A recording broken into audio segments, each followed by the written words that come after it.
Para ditën e kësaj të dielë, një 11 vjeçar dyshohet se është mbytur aksidentalisht në Durrës, teksa po lajë në det. Menjëherë pas ngjarjes, janë njoftuar shërbimet përkatëse, ndërsa grupi hetimor ka shkuar menjëherë në vendngjarje dhe ka nisë punën për sqarimin dhe dokumentimin e plot të rrethanave që ndodhi kjo mbytje. Në njoftim sqarohet se rreth orës 10:35 në lagjen numër 13 Durrës, gjatë kohës që po lajë në det, dyshohet se është mbytur aksidentalisht një 11 vjeçar banues të Tiranë.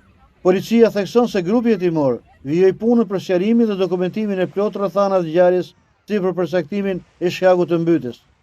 Kjo tragjedi u paralajmërua fatkeqësisht para disa ditëve nga një kronikë transmetuar në Adrianet Televizion, ku gjatë gjithë Bregdetit u konstatua që vetëm një kull vrejtimi funksiononte dhe një prej të intervistuarve paralajmëroi para kamerave se inshallah nuk ndodhi një fatkeqësi, sepse rojet mungojnë. Unë jo këtu, po dhe andej ki bëj xhiron, andej asnjë s'kam parë. Nësi kull s'kam parë një vjetë. Qoftë larkë, nësë do të në njëtëri. Ngjarja ka tronditur opinionin publik, pasi ndodhi pak ditë pasi humbën jetën 2 fëmijë në plazhin e Tales në Lezhë. Dhe kjo vë në pikpyetje të rëndë nivelin e sigurisë në plazhet tona. Çdo jetë e humbur duhet të vërë në alarm institucionet shtetërore, përgjegjëse për më shumë kontrolle dhe investime në këtë sektor jetik të sigurisë së jetës në plazhe.